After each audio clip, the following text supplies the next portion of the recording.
Welcome to More Living with Jim Brogan, your source of information for living the best years of your life your way. For more than a decade, host Jim Brogan and his expert guests have come together each week to share important news and advice that can impact the lives and well-being of those who are retired and those nearing retirement.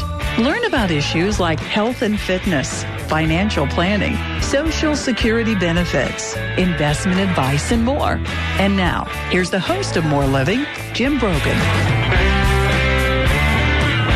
Good morning, East Tennessee, and welcome to More Living with Jim Brogan, where it's all about living the best years of your life your way. This is News Talk 98.7 WOKI. Hope you're having a great weekend, and hopefully our Big Orange will be victorious tonight against South Carolina. It's exciting to get football kicked off again. Today, I have to tell you, I'm excited about our guest today. Today, we're going to talk about retiring in today's world because there are some very challenging economic conditions right now that have nothing to do with the pandemic, or very little to do with the pandemic, maybe is a better way to say that. And then the pandemic has kind of compounded some of those issues. And there are some long-term implications for those of you that are either looking to retire in the next 3 or 4 years or are already retired, especially if you're, in your early years of retirement. So we're going to kind of dive into all of those challenges, these economic conditions. What should you be thinking about in the short term with market volatility? What should you be thinking about in the long term with market volatility and growth of investments, and most importantly, growth of income in retirement? So today I'm very pleased to have an old colleague, a friend of mine, Dr. Wade Pfau. Dr. Pfau is Professor of Retirement Income at the American College of Financial Services. He's also the founder of Retirement Researcher. He earned his Ph.D. in economics from Princeton University in 2003, and he's really one of the leaders in our industry in the United States at research to support wise, informed retirement decisions. And as you know, I'm all about, that's what this show is about. That's what I do in my classes, is about trying to bring you great information so you can make informed and prudent decisions that can impact the quality of your life. And that's what Wade has done his entire career. In 2016, Investment News magazine named him one of their innovators in their list of titans in the financial advice industry. He's just received numerous awards. He's also a very down-to-earth, great guy. Good morning, Dr. Pfau. Welcome to More Living. It's great to talk with you again. Good morning, Jim. It's good to talk to you again. Yes, absolutely. How are things up north for you? Tell our listeners where the American College is and how are things up your way? Well, the American College, it's in King of Prussia, Pennsylvania. They moved the campus a couple of years ago. It's right outside of Philadelphia, though. But actually, last summer I moved to Dallas, so I'm not currently located up that way. I wasn't aware of that. How do you like Dallas? Oh, it's been great. Yeah, there's just a lot of different reasons I moved here, but one was I was traveling so much for work that it's the perfect location to get around the country. And then now, of course, there really isn't much in the way of travel anymore. But yes, well, but that'll all change eventually, and I guess you can get just about anywhere. There's direct flights to Knoxville. Wade, you need to come out up and visit sometime, and visit beautiful East Tennessee sometime. Hey, let's dive into this. Let's talk about the conditions we're in right now, and I'm not talking about the pandemic. We're going to get to the economic environment in terms of the short term here in just a second, but in terms of diversification, I really want to talk about what diversification is. And, Dr. Pfau, over the years, so common that I see in my office is people come in with a 60-40 or a 70-30 portfolio, meaning 60% in stocks and 40% in bonds. Usually they're using mutual funds or ETFs to do that, exchange-traded funds. And it's, 60-40, 70-30, and it's overwhelmingly traditional U.S. bonds. Talk about, what do you think of that traditional approach to hedging risk in a portfolio? And is that really truly diversified? And what are your concerns in today's world? Mm-hmm. Yeah, well, absolutely. So that is the basic idea of diversification, and it's really simply you don't put all your eggs in one basket. You want to have a different set of asset classes, because if one thing's going up and another thing's going down, well, if you only own the thing that's going down, you're going to be in trouble. But if you own a broader basket of potential investments, hopefully they'll kind of average each other out and you'll get a decent return over time. I think, though, the problem about diversification is just when we think about retiring, there's this whole new set of risks that retirees face, where the idea of just diversifying between like a stock bond portfolio doesn't really get you to where you need to be, because there's other tools out there that can diversify other types of returns that can help get you a better foundation for the problem you face in retirement, which is making sure you can spend over the remainder of your lifetime. So talk about some of the issues with traditional bonds right now. I mean, interest rates are hit historic lows. Our 10-year Treasury note has been under 1% since March, and it's never been under 1% in our history, I don't believe. Talk about the challenges of the traditional bond world. I mean, how has it been used in a portfolio historically, and what are the challenges moving forward? Mm-hmm. Yes, it's a problem for today's retirees, because we always think about, when we talk about diversification, that bonds are the foundation for all that they're a way to help reduce your volatility or reduce the chance that you'll have losses. Like, you invest in stocks for growth, but you accept that risk that stocks can go down. And then people think of bonds as something to really just counterbalance that and give you a less volatile strategy. But for retirees, interest rates matter. And the fact that for years now we've been talking about how interest rates have been low, but the global pandemic has really taken that to a new level. Yeah, the 10-year Treasury yield has been around 0.7%, and we have very little experience before with it ever being even under 2%. And that's going to lower the returns or lower the income that a bond portfolio will generate. And it's also very important for everyone to understand that if interest rates do go up, that will lead to losses on the bonds that they own. If they need to sell bonds to fund their retirement spending and interest rates have gone up, they're going to have to sell their bonds at a loss. And so bonds can lose value just like stocks can. And that hurts their ability to help diversify a retirement portfolio. Yeah, so, interest rates are so low, and most people, when they buy bonds, and what I see, Wade, is they have bond mutual funds, which, of course, bond mutual funds never hold bonds to maturity. They're constantly buying and selling bonds. So, only one of two things can happen with interest rates. They can either stay historically low. I guess some people have argued whether they could go negative, but they can't go much lower than they are now. So they stay historically low, in which case bonds aren't paying much, or interest rates go up and bonds do even worse, right?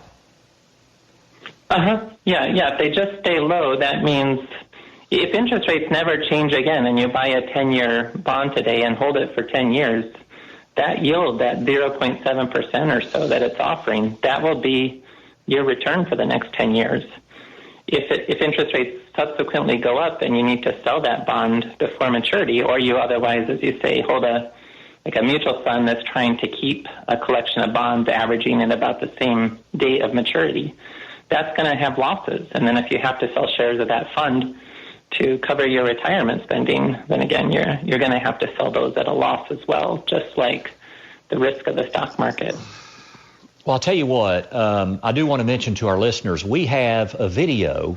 It's a 4 or 5 minute video. I have a whole library of some videos that we have newly posted at my website. If you go to broganfinancial.com and you click on resources, there's a drop-down menu called Brogan University. And one of my most recent videos is your portfolio truly diversified? And, Wade talked about, if one thing is down and all your stuff is in that one thing, then all your stuff is way down. The way I like to say that is you have one thing zigs, another thing zags. But I'd urge you to go watch that video. It's a free video. It's 4 or 5 minutes long. Again, you can go to broganfinancial.com, click on resources and Brogan University. Now, when we come back, I'm going to talk about how we look at projecting and funding retirement and some of the danger of looking at historical returns. So we're visiting with Dr. Wade Pfau. He is a real titan in the financial planning industry. He's professor at the American College of Financial Services. Don't go away as you listen to More Living with Jim Brogan here on News Talk 98.7 WOKI. You are listening to More Living with Jim Brogan. During the week, Jim is a financial advisor, an author and speaker with an MBA from the University of Tennessee, who specializes in helping people in or near retirement plan for the next phase of their lives. You can reach Brogan Financial during the week at 865-862-6800 or on the web at broganfinancial.com. And now, here's Senior Market Advisor Magazine's 2011 National Advisor of the Year and host of More Living, Jim Brogan. Welcome back to More Living here on News Talk 98.7 WOKI. I'm your host, Jim Brogan, and we're visiting with Dr. Wade Pfau. He's really a titan he's one of the most well-known, regarded researchers for the retirement planning world. And the Journal of Personal Finance actually recently named him the 5th most prolific financial author of the last 10 years. He's a professor of retirement income at the American College of Financial Services. And Dr. Pfau, when we look at the past, so we were there at the end of the segment, we were talking about that interest rates are so low, and interest rates and bond values, when interest rates go up, bond values go down. And when interest rates go down, bond values go up. So they move in an opposite direction. So one way to look at that is with interest rates historically low, that would mean bond prices are historically high. Then when we look at the stock market, now there's different ways to value stocks, but under just about any measurement, stocks are considered anywhere from fairly expensive to very expensive. So we've got this dynamic where both stocks and bonds are expensive, and we've really never had an environment like that since 1900. So talk a little bit about that challenge, and when we run, like projections for our retirement future, can we depend on historic data? What do you think? I think it's a real challenge, and right, with interest rates, they've been coming down consistently since the 1980s, and it's the opposite side of the story, as you just mentioned. If interest rates go down, you end up getting higher returns from your bonds. So for the last 30-plus years, people have been getting higher returns from their bonds, and when you look at the historical data, you then say, well, bonds give you a pretty good return, but none of that's relevant when you look at, well, today, if I retire and I'm going to put together a bond portfolio or any bond portfolio that I own at this point looking forward from today, well, this is a world where the 10-year Treasury yield is about 0.7%. And that you can't get those higher returns. So that sometimes if you just talk to or do some basic retirement analysis and you're going to say, well, what do I think stocks will return in the future? What do I think bonds will return in the future? A lot of times they still just plug in these historical numbers, and so they'll build a retirement plan saying that your bond portfolio could earn 5 or 6% a year. And that's impossible, or almost impossible. If interest rates can still go down a little bit more, and that could juice your returns a little bit. But there's really no way for a bond portfolio to earn those historical average 5 or 6 returns from this point forward. And that really then leads you to miss the boat, because it gets into this whole world of people who think about spending in retirement. A lot of that starts with what's known as the 4% rule of thumb. And it's just based on U.S. historical data about what you're able to spend in retirement. But I'm concerned that sort of approach is just too optimistic, because, as you're saying, we've never experienced this kind of situation. Interest rates have never been this low. And at the same time, stock market valuations are as high as they've ever been. And with stocks, it's a little more controversial, but it's a decent relationship that when stock valuations are higher, you should expect lower stock returns in the future. And so we're getting these conditions. Yeah, so do you think for somebody retiring today, Wade, people say, the U.S. stock market over time averages 9.5%, 10% per year. I mean, do you think that's a realistic expectation for somebody retiring today on the stock portion of their portfolio? I don't think so. I don't think it's a realistic prediction about what might happen on average. But that's the thing about with retirement. You can't even then base your plans on what might happen on average. You have to worry about something more conservative. So if any of your listeners have ever kind of put together a retirement plan, you might use software where it's trying to say, well, let's build a plan that will give you a 90% chance for success. And when you're doing something like that, you don't even get to rely on the average outcomes. You have to assume a more conservative return so that the plan would work 90% of the time. Yeah, let's talk about that a little bit, Dr. Pfau. When we retire, I think what you're kind of hitting around at is we inherit a different kind of risk when we're withdrawing money than when we're just saving money. And it's sequence of return risk, or the way I like to say it is market timing risk. If the market averages over the next 10 or 15 years, even averages 7 or 8% a year, or even 6 or 7, the reality is it becomes critically important where are the good years and where are the bad years. Can you just hit a little bit on that, the importance of planning for that type of a risk when planning for retirement income? Mm-hmm. Yeah, it's a huge part of what makes retirement different.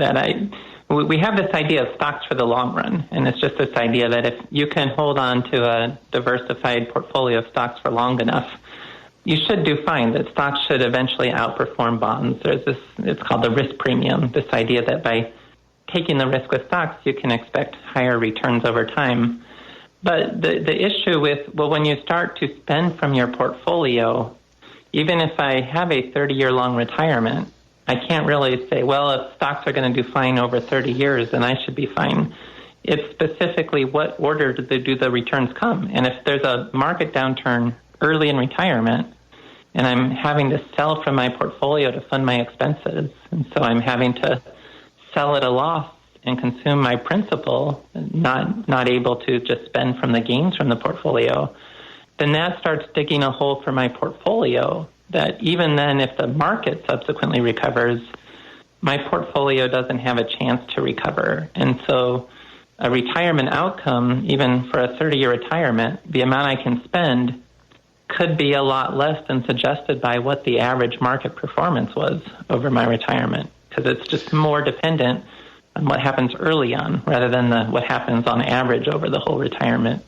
And that was actually something you really drove home for me several years ago when you presented at a conference that I was at. You may remember that.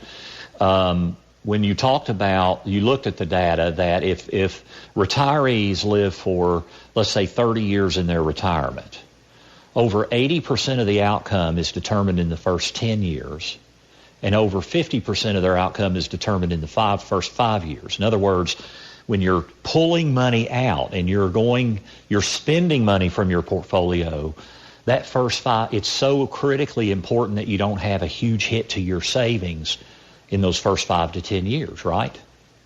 It's kind of what we're saying. Yeah, you said that right. Yeah, and once you get past to the second half of retirement, it doesn't even really matter anymore what the market's doing. It's really just what happens early on that drives those outcomes.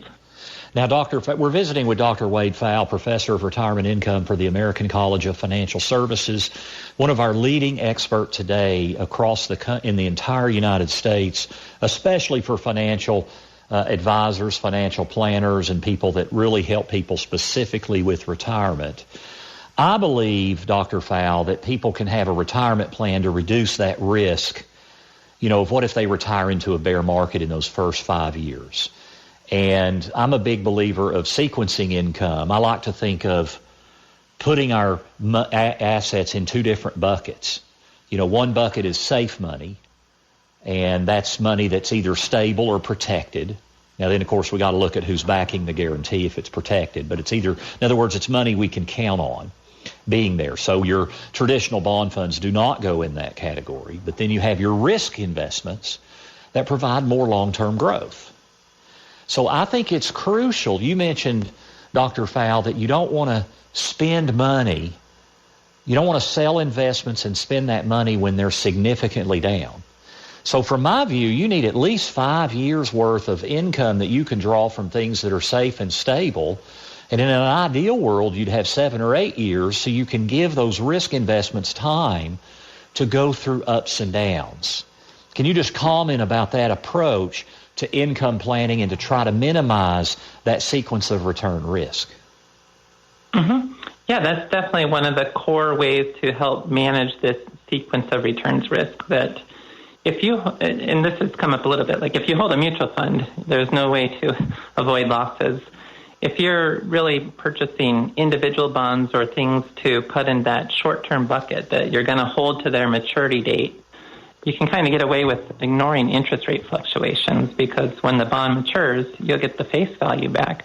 So if you can structure to have those next early few retirement years covered through fixed income assets that are going to mature and give you what you're expecting to receive, and then all your stocks or other growth volatile assets you have in this other bucket, so that you don't have to spend from that until at least the protection that you build up at the front end has been spent down. That gives you a window of opportunity, so that if there is a dip in the market, hopefully, and as has happened often historically, when we saw an example of it this year, like markets will recover in time so that you can go ahead and just spend down from your safe bucket and give your growth bucket or your stocks a chance to recover before you have to start taking the spending from there. That's right. I don't want our listeners to misunderstand our previous conversation where we're talking about concerns of projections. I still think that people need to have good stock exposure for long-term growth of income, because I still believe, Wade, that it'll be the best way to beat inflation long-term. We just have to have some level of diversification so we don't suffer that cruel math of those losses. It takes so long to recover big losses. But then that we have assets we can spend from that are stable when markets are down. I have a guide I've written called Market Volatility in the New Age. And if you go to broganfinancial.com, click on resources, you'll go right to it and you can download that guide. When we come back with Dr. Wade Pfau, we're going to talk about the current conditions, the effect of the pandemic. Why do we see the economy with these bad numbers, and the stock market is continuing, at least until this month, was continuing to hit new highs? What are all the dynamics we need to be thinking about here? So don't go away as we visit with Dr. Wade Pfau right here on More Living with Jim Brogan. This is News Talk 98.7 WOKI. His weekly radio show, television news appearances, and adult education classes taught at the University of Tennessee and Pellissippi State Community College, Jim taps into his extensive knowledge and experience to address issues important to living your best retirement. Join Jim every Saturday morning at 9 a.m. here on News Talk 98.7 WOKI, and visit him online at broganfinancial.com. And now, here's the host of More Living, Jim Brogan. Welcome back. Welcome back. This is More Living with Jim Brogan here on News Talk 98.7 WOKI. And very, very important topic this week with Dr. Wade Pfau, one of our real leading experts and innovators in the world of retirement planning. He's at the American College of Financial Services. I met with Wade several years ago. He's become a friend of mine that I am able to touch base with from time to time, and I follow him. And I do want to mention briefly before we get back to him, there's so much information out there. There are so many rules. There are so many critical errors that people make. And the whole purpose of everything that I do is to help you understand your true challenges so you can make informed and prudent decisions, and to invest to achieve specific outcomes. And that's what Dr. Pfau has always done with what he does with retirement income education. He's one of the top experts that I lean on for education with his retirement researcher. There are several people that I really respect, that I really have to listen to. But, this is my job 24/7, is to stay on top of all this stuff.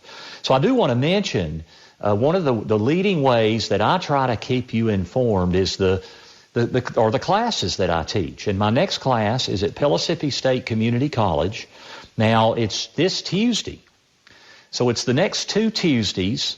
I guess that's September the 29th and October the 5th, I think it is. And it's at Pellissippi State, Hardin Valley, How to Thrive Financially in Retirement. And it's 2 2-hour sessions, adult education. If you're retired or getting ready to retire, I would love to see you there. We're offering it dually. We're offering it if you want to come in person and you want to learn that way and you're comfortable. We are following CDC guidelines and Knox County guidelines with distancing and cleanliness and mask wearing. I'll be wearing a face shield to protect everybody. But we'd love to see you there. But if you would rather attend virtually, you can also attend virtually via Zoom online. So you can go to PellissippiRetirementPlanning.com for more information about the class. It's $59. Again, it's PellissippiRetirementPlanning.com. You can download a syllabus and click to register. I would love to see you there. So Dr. Wade Pfau, professor of retirement income for the American College of Financial Services. Dr. Pfau, let's talk about what's going on right now. The pandemic, of course, is really kind of a black swan event. Nobody knew it would be coming. Where do you see us economically, Wade? I mean, we are seeing economic recovery, signs of recovery. We had a tremendous pullback in economic activity in the second quarter. What do you see moving forward?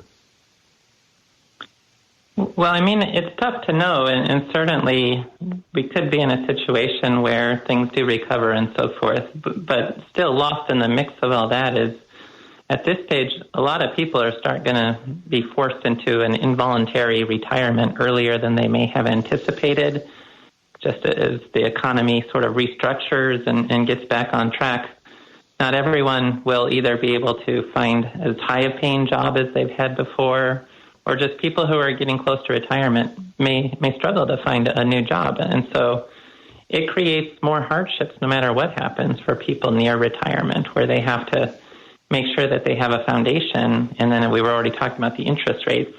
That just makes it harder low interest rates are great if you're borrowing money, but if you're trying to save and fund your retirement, it's the opposite. It makes it a lot more difficult to fund retirement. So people close to retirement today, they face a difficult situation, really, no matter what happens with the economy in the future. Well, I want to dive into that a little bit, Wade, but talk about, I get asked every week, I have somebody come in and ask me this, Jim, the economy has gotten hit so hard, how has the stock market continued to rally? So can you give us your perspective of what's going on in the economy versus what's going on in the stock market? Mm-hmm. Well, it's a bit of a mystery, but I mean, something that did become clear when we talk about how the S&P 500, like the biggest 500 stock market, companies in the U.S., been reaching new highs and was really ahead of the curve with regard to smaller company stocks or even international stocks.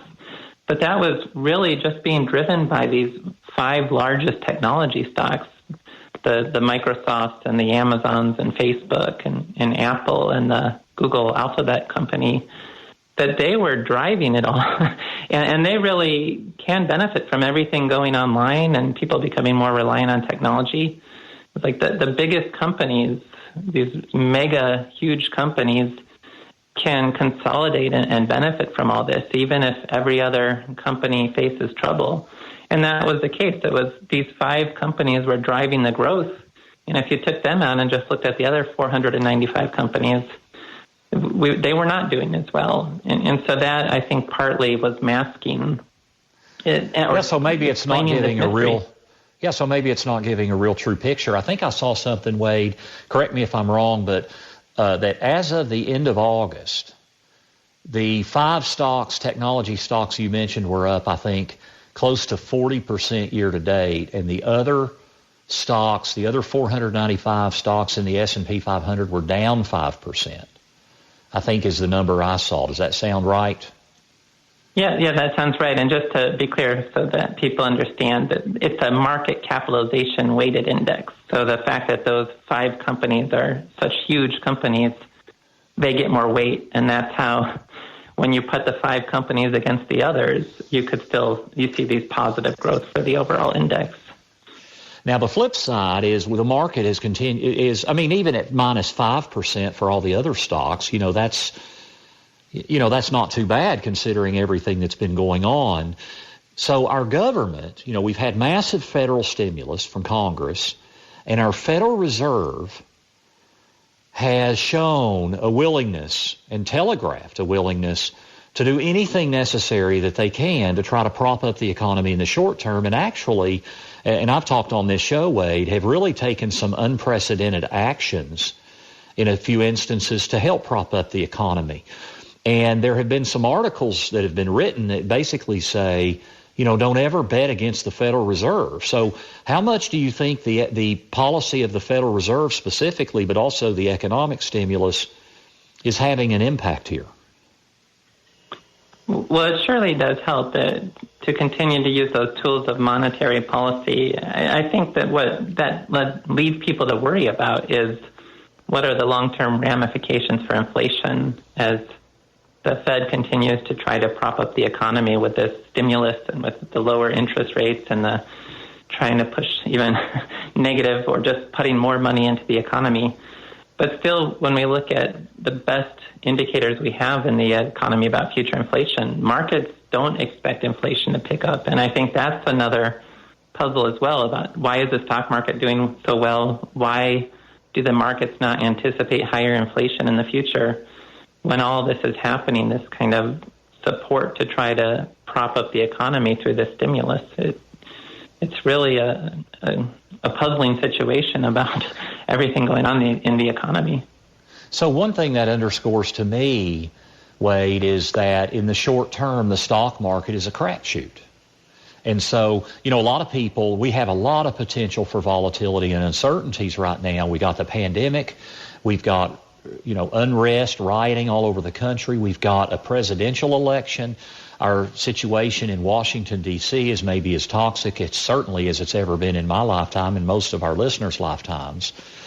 So people are worried about volatility, but we don't invest in the stock market for where we might be next month or in 3 months or even a year from now. And we talked earlier about having a 5-year focus and having more safe, stable holdings if we need money in the meantime. And, I think that's crucial right now as people are asking me more and more, and I'm actually working on an article that's going to be coming out in the next couple of weeks on how presidential elections affect the stock market and, historically and what we need to be thinking about. But I think, and I want your opinion on this, Dr. Pfau, I think it can be dangerous for people to worry about the short-term timing because it's not only how do you get out of stocks, it's also when do you get back into stocks. Nobody saw this rapid recovery since March. So could you talk a little bit about that? I'm sure you're getting a lot of people asking you those questions too. Mm-hmm. Yeah, you want to be a long-term investor and you don't want to panic and sell your stocks after a market downturn because it ends up being the worst possible time to do that.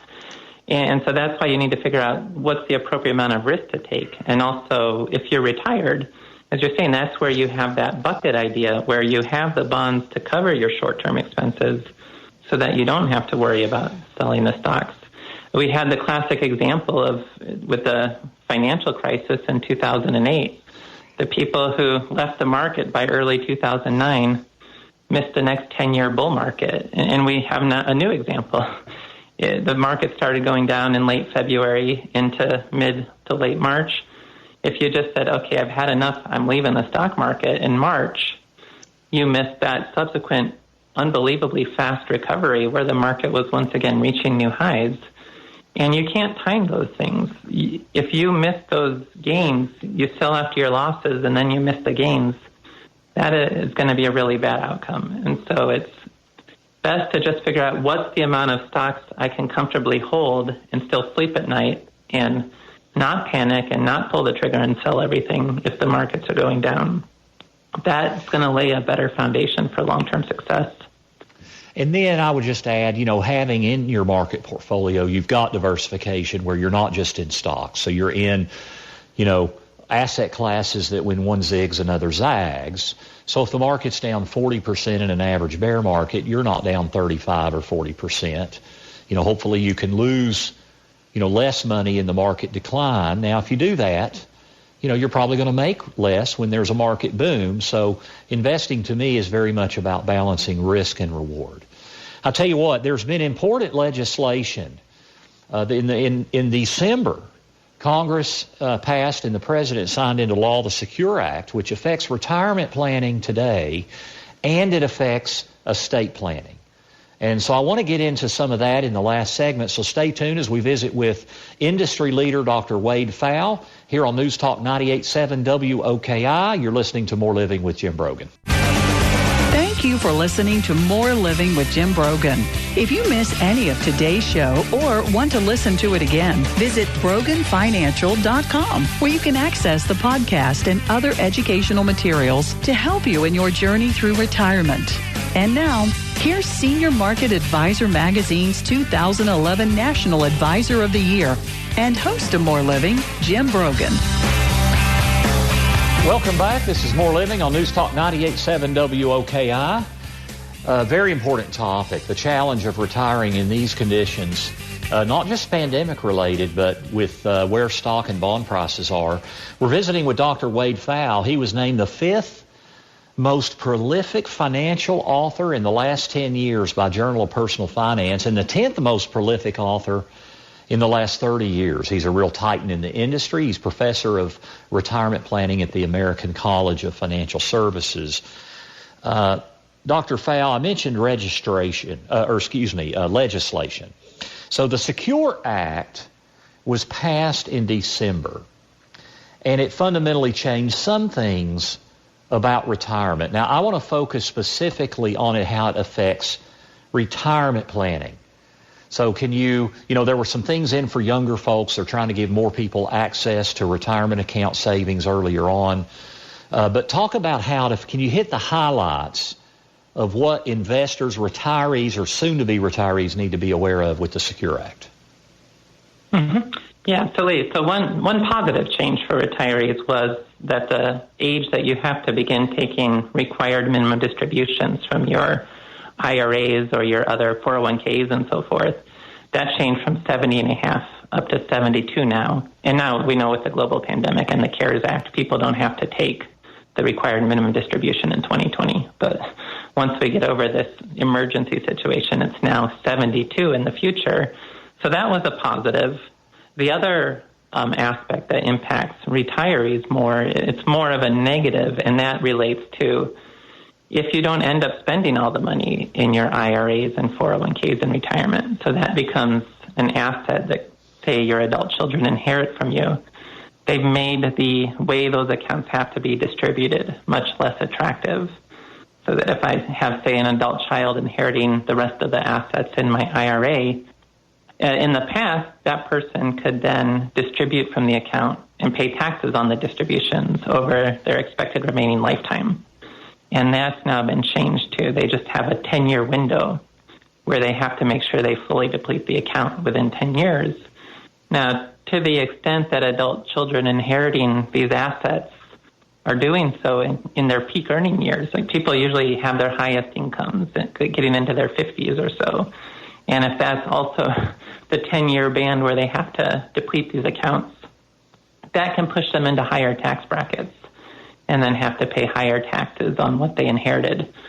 So it's made inheriting traditional IRAs, and that's usually if you had a 401k, by then you're going to roll it over to an IRA. But anything where you have those required minimum distributions are now going to be much less attractive for your adult children, or not for spouses, but for other kind of non-spouse beneficiaries. A lot less attractive for them to be inheriting. Absolutely. I have a guide on my website. If you go to broganfinancial.com, click on resources, it's on the Secure Act. It's a Q&A, how the Secure Act affects retirement planning. You mentioned, we're basically, Wade, we're leaving our heirs a tax time bomb because, we've not paid income tax on most, if not all, the money that are in these retirement accounts, everything except for Roth, of course. And now they have to take it over 10 years, often in their peak earning years, as you said. But a lot of people don't even get the 10 years. So talk a little bit about the critical, I think this is the most overlooked area in estate planning. I felt that way before the Secure Act, and I feel that way after the Secure Act. Wade, if you could talk about the critical importance of how we name beneficiaries, because most people don't really give it a second thought, yet it's awfully important, right? So can you walk us through the importance of understanding how to name beneficiaries? Well, so if you have multiple children, you have to be thinking about, like, do you want them to get equal shares pre-tax or post-tax, and what tax brackets they're in, or this could even impact, maybe I should give the child with a higher salary Roth assets instead of an IRA and so forth. But then you also have this category of non-person beneficiaries, and that can be things like trusts.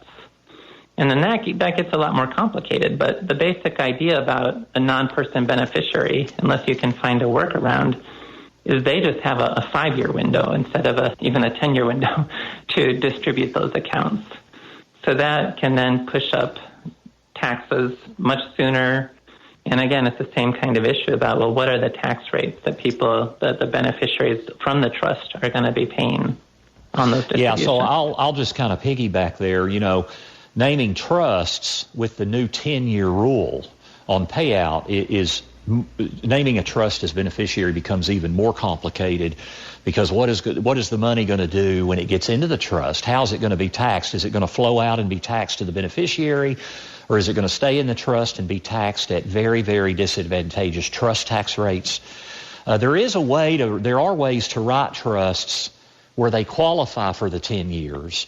But you most certainly need to be using an attorney that understands those rules. The other thing I'll add, Wade, of course, is that, when we name beneficiaries, the beneficiary designation supersedes the will. So people take all this time and care into writing their legal documents, yet in fact, as a rule of law, the beneficiary designation supersedes the will, and that's where people can trip up and make mistakes.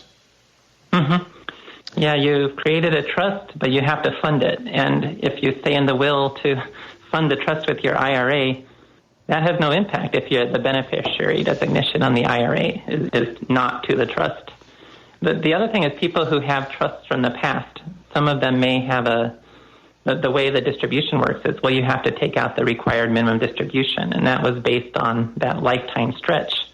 Well, if you follow that with the new 10-year rule, if it can apply, that means you take out 0 for the first 9 years, and then you take out 100% of the account in year 10. And of course, by taking out a huge chunk all in 1 year, that can lead you to the highest tax bracket in that year. So Absolutely. That's something else people may want to check. Yeah, it makes tax planning even more important when the beneficiaries inherit the assets, to understand the rules, because they have complete flexibility over the 10 years, as you said. Dr. Wade Pfau from the American College, also retirementresearcher.com. Thank you so much. I hate we're out of time. I could visit with you for hours, but thank you so much for taking time out of your busy schedule to share such great wisdom with our listeners. My pleasure. It's always great talking to you. Yes, you too. That's Dr. Wade Pfau, one of the leading innovators in the retirement planning industry. Today we've discussed your wealth, because greater wealth provides for more living, so you can live the best years of your life your way. Thank you to Chris running the board. Thank you to Jill producing the show. Have a great, great weekend. This is More Living with Jim Brogan on News Talk 98.7 WOKI. The views expressed by Jim Brogan and his guests are not that of Cumulus Media. Any discussion of financial, legal, and tax planning strategies is not intended to be individualized advice and is general in nature. Always consult with your advisor for advice specific to your needs. This program's content does not represent a recommendation of any particular security, strategy, or investment by Jim Brogan or Brogan Financial Incorporated.